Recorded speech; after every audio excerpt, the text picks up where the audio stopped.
How's it going, guys? Jake here, and today you join me back in this dark, damp, and scary dimension called the Betweenlands. And now in this part 2, I'm going to be going over how you survive in this crazy world. So let's get started. So when you first enter this world, you're going to want to realize your surroundings. If you spawn in either a deep waters or a sludge plains biome, then it is highly advised for you to get out of there as soon as possible, because not only do both biomes lack necessary materials to get started, but they also contain a bunch of different powerful creatures, kind of like in the deep waters, you have anglerfish, and those are not fun to mess around with. So I would get out of there as soon as possible. So once you've left those two biomes and you found yourself in either a coarse islands, a patchy islands, or a swamplands biome, you should start looking for two types of trees in particular. So the primary one is the weedwood tree. Now I've talked about this tree before, and this is basically what oak is in the overworld. It's just everywhere. It's the basic tree that you'd start mining to get your normal planks to make your crafting tables and whatnot. The heck is that? But be careful, because the vines growing around these smaller trees are poison ivy. So you'd avoid these vines as they'll poison you if you should touch them. And now the second tree you should be looking for is the sap tree. And now when this is mined, balls of sap will be dropped, and these are used as the primary decay bar restoration source. And these balls of sap can also be found in pots and chests. If you spawn in a marsh biome, you should note a couple extra things. A marsh is slightly harder to live in than the other three biomes. The weedwood trees are rarer, and sap trees do not spawn at all. Instead of sap trees, you should look for weeping blue flowers. These flowers can be indicated that the fact that they are blue and drip tears. These flowers will provide weeping blue petals, which can be used as an alternative and more effective consumable to balls of sap, but are harder to come by in larger quantities. In addition to this, the marsh is a home to the shallow breaths, deadly entities that drift towards the player and suffocate them, and peat mummies. These are very powerful undead monsters that rise out of the ground to hunt down players with sudden and extreme speed. If you are to encounter one of these guys, you should run far away immediately, as you have no chance of defeating them at this early stage. Another thing to look out for is mud. Now mud is a dark brown colored block that can be hard to identify at times, as it will blend in with the surroundings pretty easily, but once you stand on it, not only will it slow you down, but it'll cause you to sink into the block. You can try to escape the mud by simply tapping or holding the spacebar, and it can be easy to get out of as long as you are aware of it. There's also one more plant you should look out for, and that is called the nettle. It deals basic damage like a cactus when touched, but if you don't realize it when you're standing on it quick enough, then you could take more damage than you want to. Hey, we have a rift that just opened up, so now we can make it bright time in here. Look at that. Isn't it so beautiful? So one of the easiest ways to get a nice miniature house started in the Betweenlands is to simply hollow out one of these weedwood trees right here. So if I go ahead and break this down, you can see that it gives you a nice space to live in that keeps you protected from the elements outside, and is very simple. So you could use the weedwood planks that you get from hollowing this out to just build another house, but this, it already comes in a house shape, so why don't you just use this? It's faster, you know? So after getting this set up, you're going to want to make a weedwood crafting table out of the planks, place it, and use it to make a weedwood door, which then you place at the entrance of your home. And you're going to want to craft a weedwood chest to store some items, also some weedwood sticks to use them, as well as some more planks to make some basic weedwood tools, and possibly a weedwood shield. This equipment will help you get started with mining things from the Betweenlands, as well as warding off and attacking mob. The next item you should focus on making is a moss bed. Now, this is very important because instead of a normal bed that doesn't work, this bed does work. It's not going to change the day and night time in the Betweenlands, because that doesn't exist. It's just simply going to save your spawn location for your home or wherever you're going to set it, just like a normal bed, but without the time factor. So there are two ways typically to get moss. You've either got Symarite shears or other mobs and blocks that can be used to obtain it.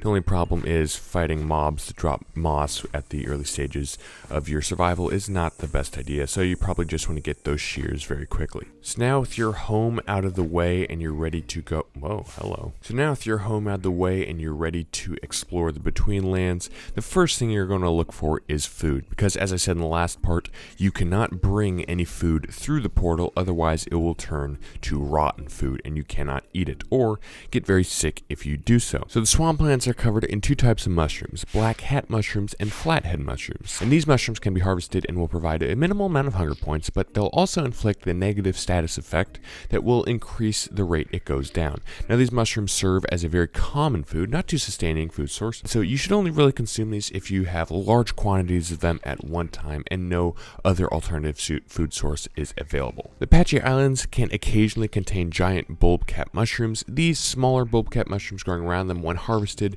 can be eaten, although they do cause some trippy effects when consumed, and these effects are minor and the hunger restoration is more effective, but of course these mushrooms are harder to come by than the other two. Next you've got slit crabs. Now slit crabs can be found crawling around on slit beaches. They will snip you before attempting to run away, but as long as they are not in a swarm, they are easy to deal with. If you're successful in killing some, they'll drop slit crab claws, which can be eaten. They can also be crafted into crab sticks, which restore more hunger than the claws. Hey, we got a dense fog rolling in, look at that. Swamp kelp is the water plant that can be found in water bodies, and it is harvested and grown like sugarcane. When cooked in a furnace, it can be eaten for a decent amount of food points. And as I already talked about, the weeping petals do restore your decay bar, but they also can be used as food just by themselves to restore your hunger bar. Now, they're not only restricted to the marshes, they can be found in pots throughout the dimension as well as within the underground oasis. And since we're talking about all this food, there is a new food effect that is added in this mod. That's called food sickness. And now food sickness works in that if you eat too much of one food at one time, then it's going to start to lose its effectiveness. You're not going to be gaining as much hunger points when you eat it. And if you keep pushing on that deficiency, then you're eventually not going to be able to eat that food at all, and it'll tell you when you hover over the food. So that's why you should have many different sources of food. Black hat and flathead mushrooms, balls of sap, and chirama wings are exempt from this mechanic. So after you got some food, what you should look for is some between stone. Now this is the most commonly found stone, and it's just anywhere below the surface, and it can be mined with a weedwood pickaxe. And you can use this to craft a sulfur furnace, which is basically a normal vanilla furnace. And if you surround a sulfur furnace with 8 more between stone in the crafting table, you can make a dual sulfur furnace, which has 2 smelting slots acting as 2 furnaces in one block. Now you might just think that, oh, I have between stone, let's make a set of stone tools, but that's not how this dimension works. The next tier of tools are bone tools, and these are crafted using slimy bones, which can only be found fossilized deeper underground or dropped from swamp hags, zombie-like mutants, which are only found in certain biomes under normal circumstances. You should look for these when you can, as they can be crafted into bone armor and a bone shield, which can provide some much needed protection. But you can also craft lurker skin armor using lurker skin, which is dropped from lurkers, crocodile-like creatures found in large water bodies. This armor, while not as protective and possibly more dangerous to get than the bone armor, is more durable and will provide increased maneuverability and breathing in water when worn. So a very useful set of armor.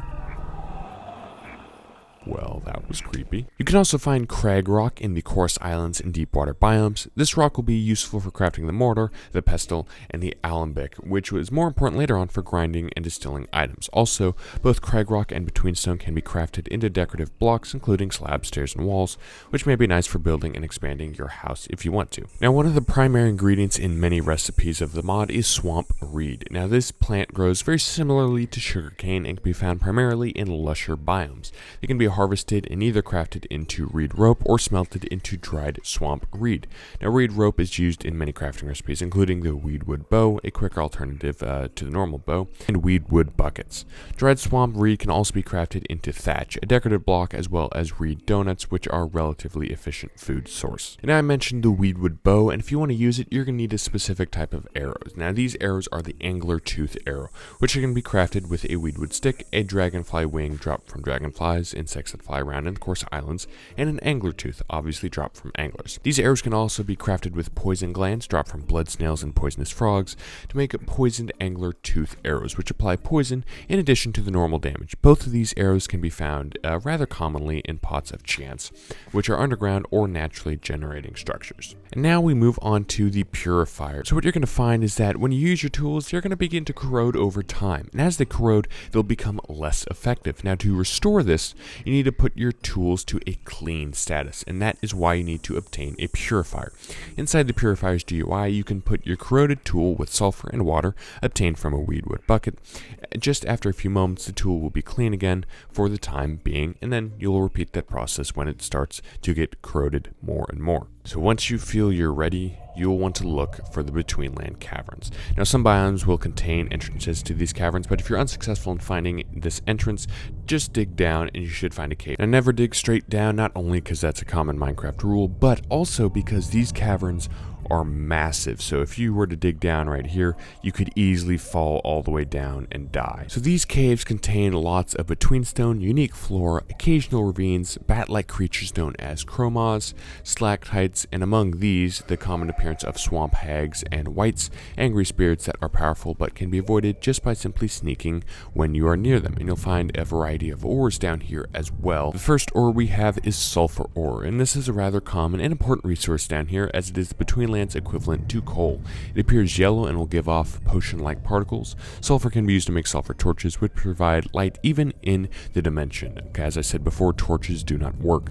It can also be used as a very efficient fuel source, not only for furnaces, but for utility blocks such as purifier and the animator. Next we have slimy bone ore, and this is a fossil ore that can be found relatively easily. It drops slimy bones, which can be used for the next tier of tools, shield, and armor, as I mentioned before. Octine ore is easily recognizable as the ore glows brightly orange, emitting flame particles. It can only be mined with a bone pickaxe or a higher tier pickaxe. It is the partial equivalent to the overworld's iron and can be smelted into octine ingots and can be used to make octine tools, which are a tier up from bone tools. And in addition to this, the octine sword has a chance to set mobs on fire. However, it cannot be used to make armor. The ingots can be used in some other recipes as well, including octine arrows, which can set mobs on fire when shot. Finally, we have, as I believe you pronounce it, syremerite ore, and this has a deep blue color and shares partial equivalence to iron with octine. It can also only be mined with a bone pickaxe or a higher tier and must also be smelted into syremerite ingots. These ingots can be used to make syremerite armor, a tier up from bone armor, but it cannot be used to make tools, the exact opposite of the octine ore.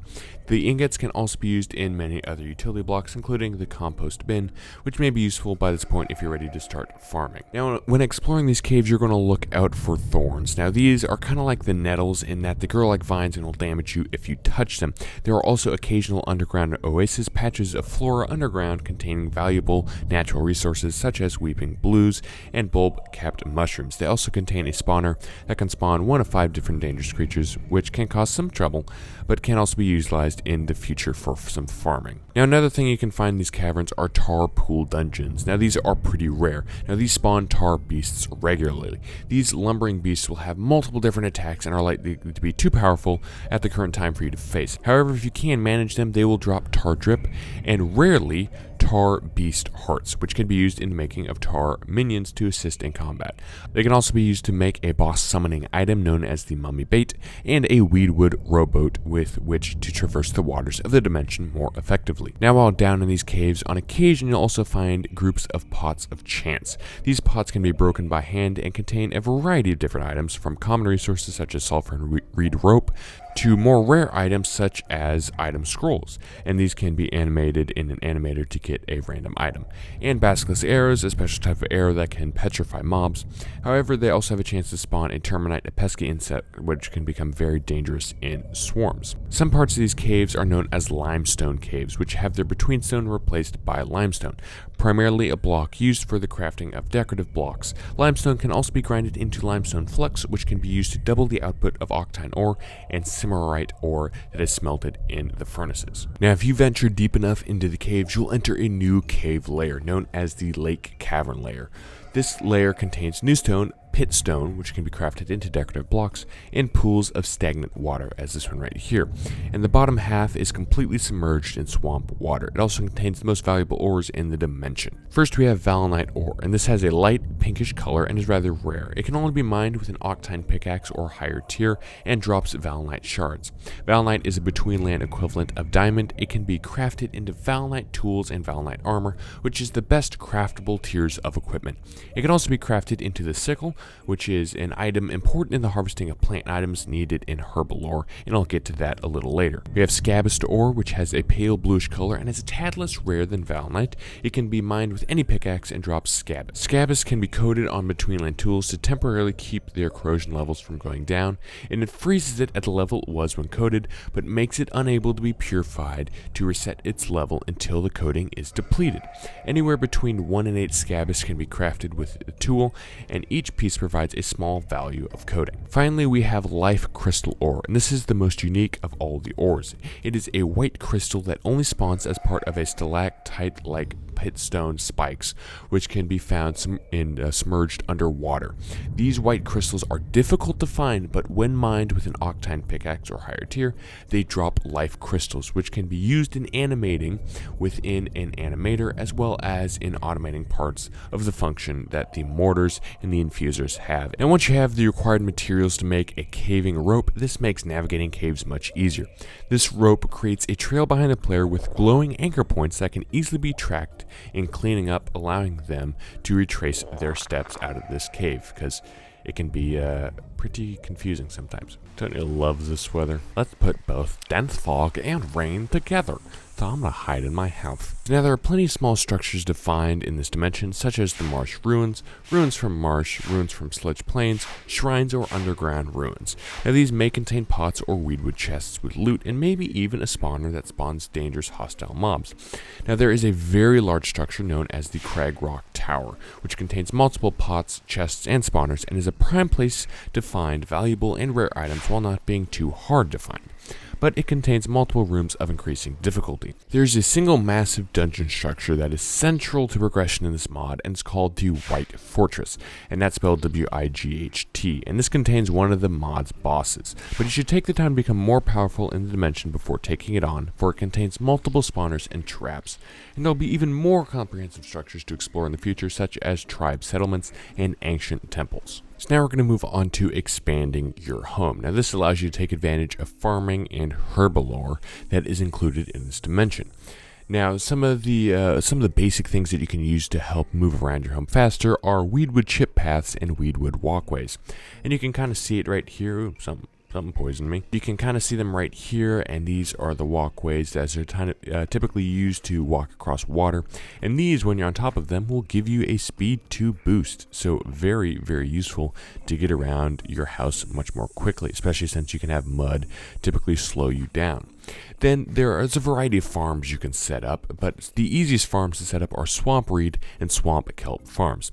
And now this is swamp reed right here. All you need to do is have mud blocks that are adjacent to water and place them on there. And then you've got swamp kelp, and these have to be submerged underwater, and then they can grow. And now they have to be recommended about 3 blocks underneath, because then when they grow up 3 blocks, you can just trim them and get a good amount of harvest from them. Primary crops are a little bit harder to set up and maintain, as they must be grown on a composted dug swamp dirt, dug swamp grass, dug swamp purified dirt or grass. And now to obtain this, very simple. All you do is right click the swamp grass or swamp dirt or purified swamp dirt with any Betweenlands shovel, turning the block into the respective dug block.